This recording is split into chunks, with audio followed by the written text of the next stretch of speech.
മാധ്യമങ്ങളോട് സംസാരിക്കും അദ്ദേഹത്തിന്റെ വാക്കുകൾ. കേരളത്തിലില്ല, കരുത്തില്ല. മോഡി പിന്താങ്ങി കൊടുക്കുന്ന ശക്തി കൊടുത്താലും കിട്ടില്ല. മോഡിയുടെ സപ്പോർട്ട് കൈത്താങ് കൊടുത്താലും ഇനി 15 വർഷത്തെ ഒരു പിണറായി ഭാഗം ആകാനുള്ള കരുത്ത് കേരള ജനതയ്ക്കില്ല. അവർക്കറിയാം, മൂന്നാമത്തെ ഊഴംകൂടി തുടർഭരണം ഉണ്ടായാൽ അത് കേരളം കണ്ട ഏറ്റവും വലിയ മഹാദുരന്തമായി മാറും. മഹാദുരന്തം അതായി മാറാം. ദുരന്തം ഉണ്ടാകാൻ ജനങ്ങൾ ആഗ്രഹിക്കുന്നില്ല.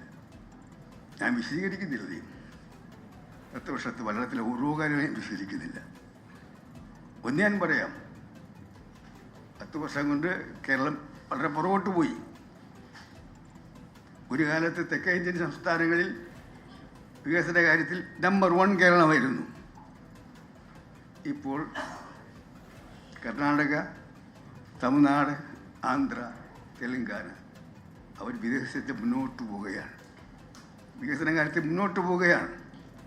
കെൽട്രോൺ ആദ്യം തുടങ്ങിയത് കേരളത്തിലാണ്. ഐക്യക്ക് മുമ്പുള്ള ആ കേരളത്തിൽ കടത്തിവിട്ട് മുന്നോട്ട് കുതിച്ച് പിഴകോട്ട് അടിച്ചുകൊണ്ട് തള്ളി മാറ്റിക്കൊണ്ട് കർണാടകവും തമിഴ്നാടും ആന്ധ്രയും തെലങ്കാനയുമാണ്. അതാണ് സ്ഥിതി. ഇനിയും വന്നാൽ കേരളത്തിൽ വികസനം സ്തംഭിക്കും.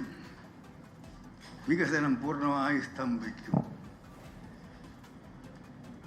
ട്രഷറി ഇപ്പോൾ പേയ്മെൻ്റ് ഇല്ല, നിർത്തിയിരിക്കുക. 6 ലക്ഷം കോടി രൂപയുടെ കടവാണ്. 6 ലക്ഷം കോടി രൂപയുടെ കടവാണ്.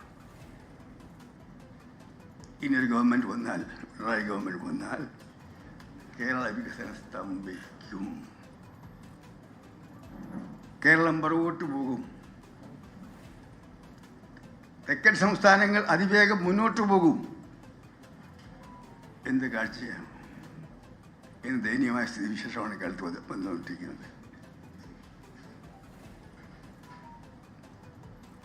നിങ്ങളുടെ വീട്ടിലും മക്കൾ കാണും, അല്ലെങ്കിൽ സഹോദരങ്ങൾ കാണും. ഇന്ന് കേരളത്തിൽ +2 പാസ്സായ വിദ്യാർത്ഥികളിൽ എത്ര പേർ കേരളത്തിൽ ജീവിക്കാൻ ആഗ്രഹിക്കുന്നുണ്ട്?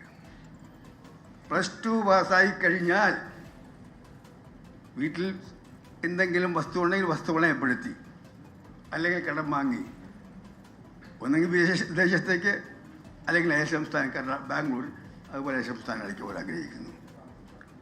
ചെറുപ്പക്കാരുടെ കൂട്ടപ്പലായനമാണ് കേരളത്തിൽ. കൂട്ടപ്പലായനം. 40 ലക്ഷം പേർക്ക് ജോലി കൊടുത്തതാണ് കേരളത്തിലെ വ്യവസായ മന്ത്രി പറയുന്നത്.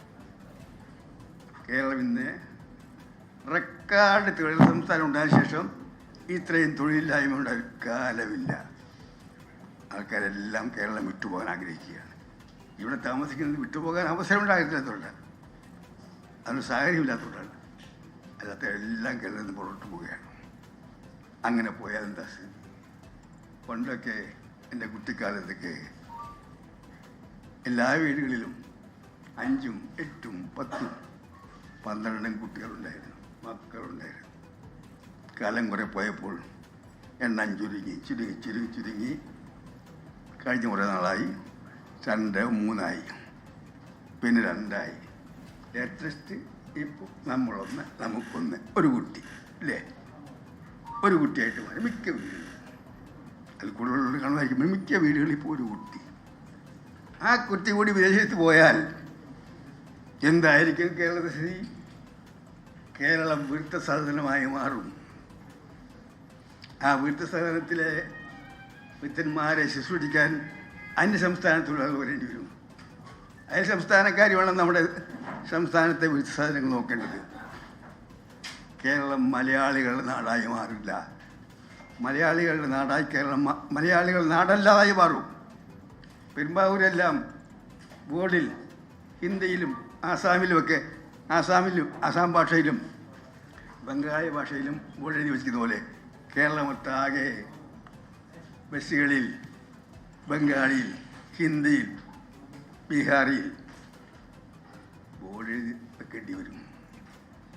വഴി എഴുതി വെച്ച സ്ഥലത്ത് തിരുവനന്തപുരത്തിൻ്റെ കൂടെ എഴുതി വെക്കണം ഹിന്ദിയിൽ ബംഗാളിയിൽ, ആസാമിൽ കേരളം മലയാളികളുടെ നാടല്ലാതെ മാറും. കേരളം അയൽ സംസ്ഥാനക്കാരുടെ നാടായിട്ട് മാറും. കേരള തനിമ നശിക്കും. ഈ ഭരണം തുടർന്ന് AK ആന്റണി മാധ്യമങ്ങളോട് സംസാരിക്കുകയായിരുന്നു. ചെറുപ്പക്കാരുടെ കൂട്ടപ്പലായനമാണ് കേരളത്തിൽ. കേരളം വിട്ടുപോകാനും ബഹുഭൂരിപക്ഷം പേര് ആഗ്രഹിക്കുന്നു. അത്ര ഗതികേടിലാണ് കേരളം എന്നടക്കമുള്ള കാര്യങ്ങൾ പറയുകയാണ്. അങ്ങനെ ഇലക്ഷൻ പ്രചരണത്തിൽ വളരെ സജീവമായിരുന്നില്ല AK ആന്റണി. നേരത്തെ നമ്മൾ AK ആന്റണിയെ കണ്ടത് K സുധാകരൻ അവിടെ KPCC തർക്ക സമയത്തായിരുന്നു കണ്ടത്. അതിനുശേഷം വാർത്താ സമ്മേളനത്തിൽ കൂടി ശക്തമായ പ്രചരണ അല്ലെങ്കിൽ പിണറായി വിരുദ്ധ, സർക്കാർ വിരുദ്ധ പ്രതികരണങ്ങളുമായി രംഗത്ത് വരികയാണ് AK ആന്റണി.